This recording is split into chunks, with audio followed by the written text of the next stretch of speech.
এটা হচ্ছে তিস্তা ব্যারেজ। এই তিস্তা ব্যারেজ সম্পর্কে খুঁটিনাটি অনেক কিছু জানবো এবং এর আশেপাশের মনোরম দৃশ্যগুলো আমরা এই ভিডিওতে রাখবো। তো চলুন দেখতে থাকি শেষ পর্যন্ত।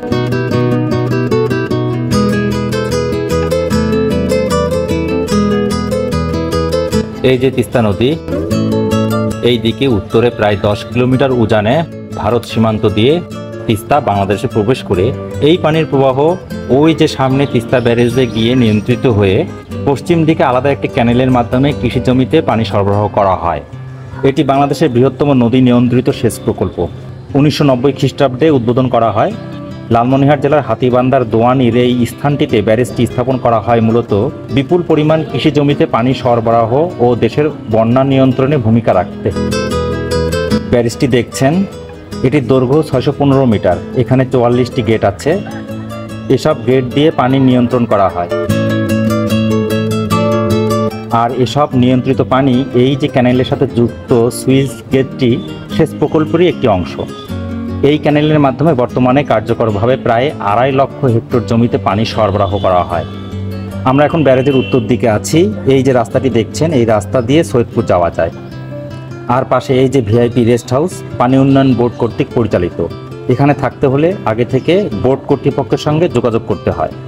এদিকে প্রচুর গাছপালা, বেশ মনোরম পরিবেশ। এখন আমরা ব্যারেজের দক্ষিণ দিকে যাব।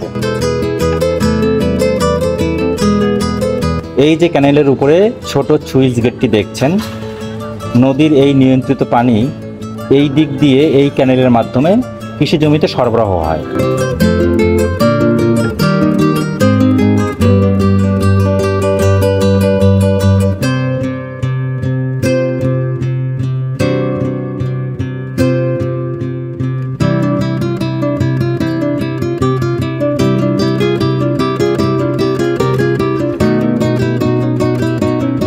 এই যে উঁচু গোল ঘরটি দেখছেন, এটি হলো কন্ট্রোল রুম।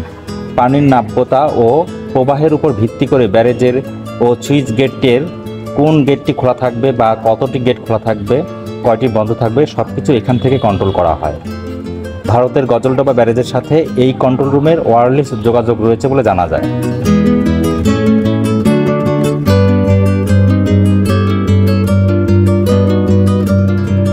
দক্ষিণ দিকে অনেক পর্যটক, অবশ্য বেশিরভাগই স্থানীয়, তবে স্থানটি বেশ সুন্দর। রাস্তার দুই পাশে প্রচুর অস্থায়ী দোকানপাট।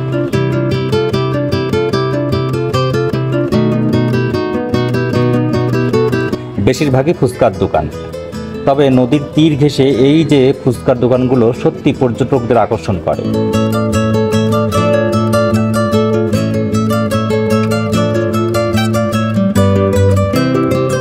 এখানে লোকাল বোটে ভ্রমণের ব্যবস্থা আছে, তবে অধিকাংশ মানুষের পছন্দের তালিকায় স্পিড বোট।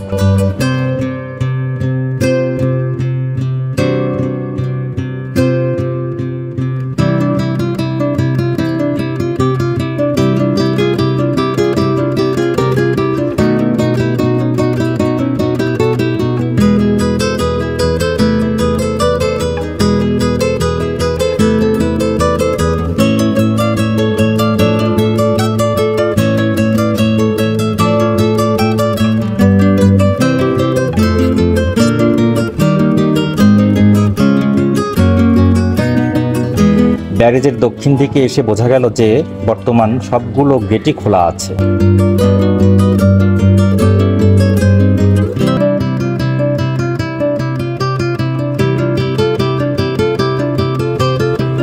ফিরে আসলাম আবার ব্যারেজের মুখে।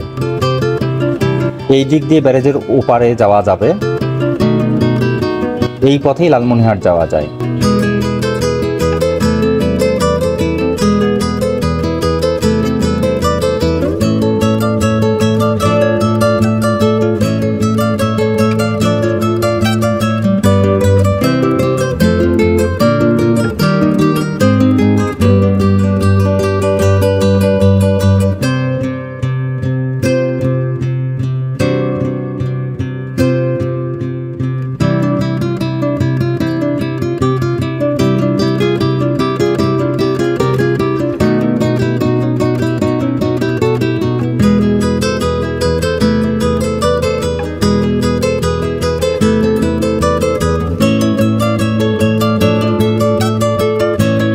এই পাড়েও প্রচুর গাছপালা, মনোরম পরিবেশ এবং একটু নিরিবিলি, বেশ ভালো লাগছে।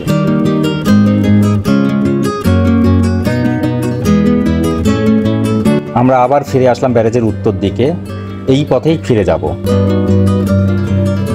তবে সার্বিক তথ্য বিশ্লেষণ করে এটাই বোঝা গেল যে এই তিস্তা ব্যারেজ যতটা না বন্যা প্রতিরোধে সহায়ক, তার থেকে বেশি গুরুত্বপূর্ণ হলো যে বিপুল পরিমাণ জমিতে সেচ ব্যবস্থা নিশ্চিত করা যায়। কৃষি অর্থনীতিতেও এই ব্যারেজের গুরুত্ব অপরিসীম। তো যাই হোক, এই ভিডিওটি কেমন লাগলো কমেন্টস করে জানাবেন। সকলকে ধন্যবাদ।